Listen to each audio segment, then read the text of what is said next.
الحمدللہ والصلاة والسلام علی رسول اللہ۔ الکحل پر مشتمل غذائی مواد اور میک اپ کی اشیاء کا حکم۔ سوال کیا گیا ہے، میں یونیورسٹی اسٹوڈنٹ ہوں اور دوران تعلیم کالج کی ڈسپنسری میں مجھ پر انکشاف ہوا کہ اکثر غذائی مواد میں بہت قلیل سی مقدار میں الکحل کا اضافہ کیا جاتا ہے۔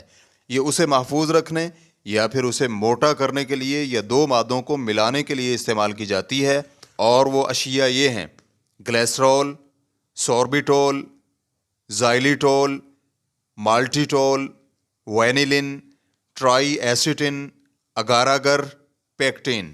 دوسرا سوال، کریم، خوشبوجات اور عمومی میک اپ سامان میں اس کے استعمال کا حکم کیا ہے؟ الجواب بعون اللہ سبحانہ وتعالی۔ اول، الکحل نشہ آور مواد میں سے ہے، اور ہر نشہ آور چیز خمر یعنی شراب ہے، اور شراب حرام ہے۔ یہاں الکحل سے دو چیزیں متعلق ہیں۔ اول، کیا یہ نجس ہے یا نہیں؟ دوم، کیا یہ کسی دوسری ادویات اور غذائی مواد میں ملانے سے اس میں اثر انداز ہوتی ہے؟ پہلی چیز کے متعلق عرض یہ ہے کہ جمہور علماء کرام کے ہاں شراب حسی نجاست ہے، اور صحیح یہ ہے کہ یہ ایسے نہیں بلکہ اس کی نجاست معنوی ہے۔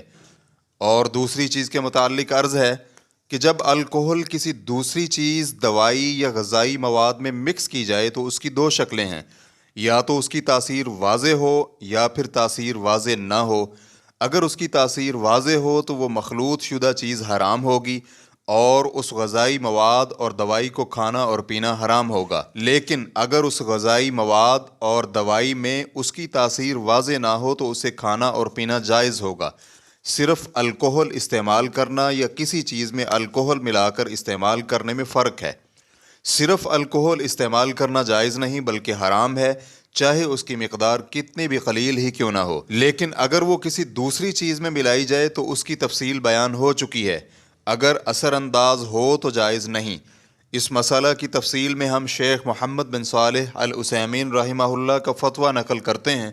شیخ رحمہ اللہ کا کہنا ہے، الکحل نشہ آور مادہ ہے جیسا کہ معروف ہے، تو اس طرح یہ خمر شمار ہوگی، کیونکہ رسول اللہ صلی اللہ علیہ وآلہ وسلم کا فرمان ہے، ہر نشہ آور چیز حرام ہے۔ اور ایک روایت میں یہ الفاظ ہیں، ہر نشہ آور چیز خمر ہے۔ اس بنا پر اگر یہ الکحل کسی چیز میں ملائی جائے اور جس چیز میں ملائی گئی ہے وہ چیز اس الکحل کو ختم نہ کرے تو وہ چیز بھی اس سے حرام ہو جائے گی، کیونکہ اس نے اس چیز میں اثر کیا ہے۔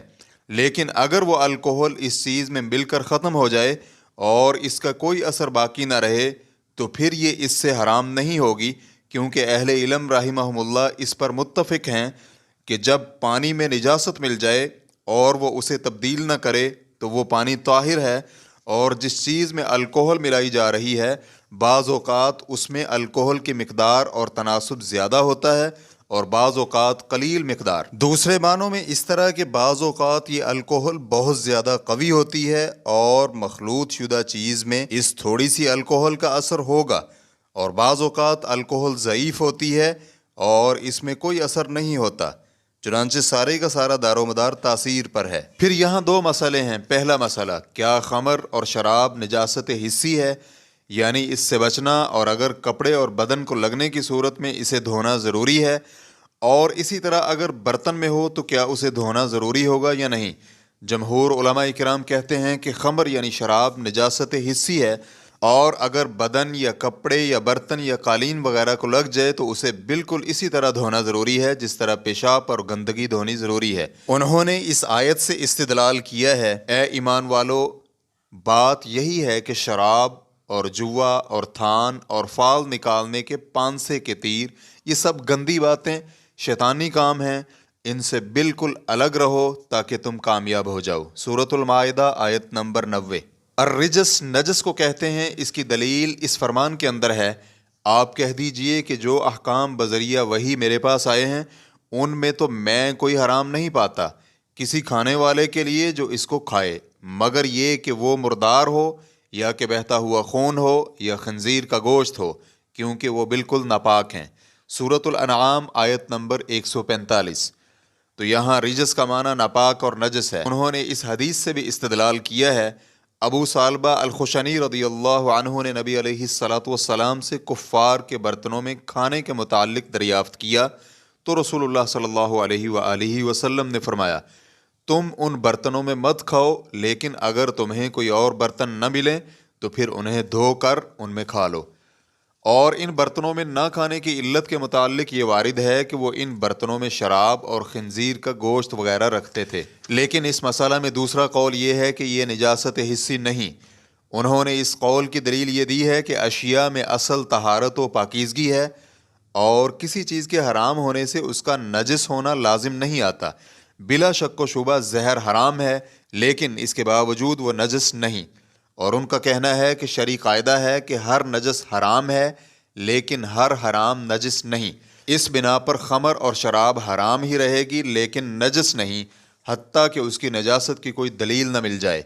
اور انہوں نے اس سے بھی استدلال کیا ہے کہ جب شراب حرام کی گئی تو مسلمانوں نے اسے بازاروں اور گلیوں میں بہا دیا، اور اس سے برتن دھوئے نہیں تھے، اور اسے بازاروں اور گلیوں میں بہانا اس کے نجس نہ ہونے کی دلیل ہے، کیونکہ کسی بھی انسان کے لیے جائز نہیں کہ وہ مسلمانوں کی گلیوں اور بازاروں میں کوئی نجس چیز بہائے، اس لیے کہ رسول اللہ صلی اللہ علیہ وآلہ وسلم کا فرمان ہے دو لعنت والی چیزوں سے بچ کر رہو۔ صحابہ اکرام نے عرض کیا ہے اللہ کے رسول صلی اللہ علیہ وآلہ وسلم وہ لعنت والی دو چیزیں کون سی ہیں؟ تو رسول اللہ صلی اللہ علیہ وآلہ وسلم نے فرمایا وہ جو لوگوں کی راہ میں پیشاب و پخانہ کرتا ہے یا ان کے سایہ والی جگہ میں، اور اس لیے بھی کہ انہوں نے اس سے برتن نہیں دھوئے تھے، اور اگر شراب نجس ہوتی تو اس سے برتن دھونے واجب ہوتے۔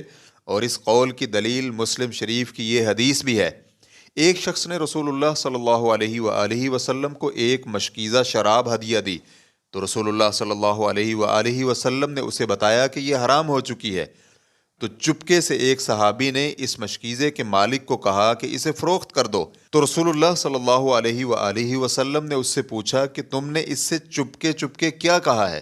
تو اس نے کہا میں نے اسے کہا ہے کہ اسے فروخت کر دو۔ تو نبی علیہ الصلاۃ والسلام نے اسے فروخت کرنے سے منع فرما دیا اور فرمایا جب اللہ کسی چیز کو حرام کرتا ہے تو اس کی قیمت بھی حرام کر دیتا ہے۔ یہ حدیث کا معنی ہے پھر اس شخص نے نبی علیہ الصلاۃ والسلام کی موجودگی میں ہی مشکیزے کا منہ کھول کر شراب بہا دی، اور نبی علیہ الصلاۃ والسلام نے اسے مشکیزہ دھونے کا حکم نہیں دیا، اور اگر شراب نجس ہوتی تو رسول اللہ صلی اللہ علیہ وآلہ وسلم اسے اس کی نجاست کے متعلق بتلا دیتے اور اس مشکیزے کو دھونے کا حکم دیتے۔ اور حسی نجاست کے قائلین نے جو اللہ رب العزت کے اس فرمان سے استدلال کیا ہے، ایمان والو بات یہی ہے کہ شراب اور جوا اور تھان اور فال نکالنے کے پانسے کے تیر یہ سب گندی باتیں شیطانی کام ہیں، ان سے بالکل الگ رہو تاکہ تم کامیاب ہو جاؤ۔ سورۃ المائدہ آیت نمبر 90۔ اس کے متعلق کہا جائے گا کہ اللہ سبحانہ و تعالی نے یہاں رجس کو مقید کرتے ہوئے کہا ہے کہ یہ عملی رجس ہے، یعنی شیطان کے عمل میں سے ہے، نہ کہ بعینی ہی رجس ہے۔ اس کی دلیل یہ ہے کہ جوا اور تھان اور پانسے کے تیروں کی نجاست حسی نجاست نہیں، اور ان اشیاء اور شراب کی خبر ایک ہی عامل کے ساتھ ہے کہ بات یہی ہے کہ شراب اور جوا اور تھان اور فال نکالنے کے پانسے کے تیر یہ سب گندی باتیں شیطانی کام ہیں۔ سورۃ المائدہ آیت نمبر 90۔ اور اس طرح کی دلالت کو بغیر کسی معین دلیل کے جدا اور اس میں فرق نہیں کیا جا سکتا۔ اور ابو سالبہ الخشنی رضی اللہ عنہ والی حدیث میں برتن دھونے کا حکم نجاست کی وجہ سے نہیں، کیونکہ یہاں احتمال ہے کہ دھونے کا حکم اس لیے دیا گیا کہ مکمل طور پر کفار کے برتنوں سے دور رہا جائے، جنہیں وہ چھوتے ہیں یہ ان کی نجاست کی وجہ سے نہیں، کیونکہ معروف ہے کہ احتمال کے ساتھ نجاست ثابت نہیں ہوتی۔ بہرحال یہ پہلی چیز ہے جس سے الکوہل کے متعلق اس سوال کے جواب میں ریسرچ متعین ہو جاتی ہے، اور جب یہ واضح ہو جائے کہ شراب کی نجاست حسی نجاست نہیں تو یہ الکوہل بھی حسی نجاست نہیں ہوگی، تو یہ اپنی طہارت پر باقی رہے گی۔ دوسری چیز یہ ہے کہ جب یہ متعین ہو جائے کہ ان خوشبوجات میں الکوہل کی مقدار زیادہ ہونے کی وجہ سے مؤثر ہے، تو کیا یہ پینے کے علاوہ کسی اور کام میں استعمال کرنا جائز ہے؟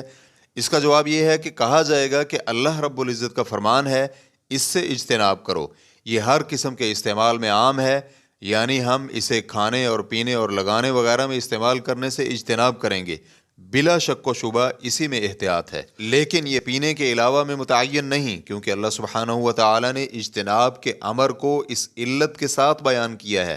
شیطان تو یہی چاہتا ہے کہ شراب اور جوئے کے ذریعے تمہارے آپس میں عداوت اور بغض پیدا کر دے اور تمہیں اللہ کی یاد سے اور نماز سے روک دے، تو اب بھی باز آ جاؤ۔ سورۃ المائدہ آیت نمبر 90۔ اور یہ شراب نوشی کرنے کے علاوہ میں نہیں ہو سکتا۔ اس بنا پر تقوی اور ورع یہی ہے کہ ان خوشبوجات سے اجتناب کیا جائے، لیکن اسے یقینی حرام کہنا ممکن نہیں۔ ریفرنس کے لیے دیکھیے فتاوی نور علی الدرب سوم۔ رہا مسئلہ میک اپ والی اشیاء کے متعلق، تو اس کے حکم کے بارے میں معلومات حاصل کرنے کے لیے آپ سوال نمبر 41052، اسی طرح سوال نمبر 20226 اور اس کے ساتھ ساتھ سوال نمبر 26799 اور اسی طرح 26861 کے جوابات کا مطالعہ کیا جا سکتا ہے۔ واللہ تعالی اعلم۔ اسلام QA ریکارڈنگز مؤسسۃ الشیخ محمد صالح المنجد، المملکۃ العربیۃ السعودیہ، فتویٰ نمبر 59899۔ والسلام علیکم ورحمۃ اللہ وبرکاتہ۔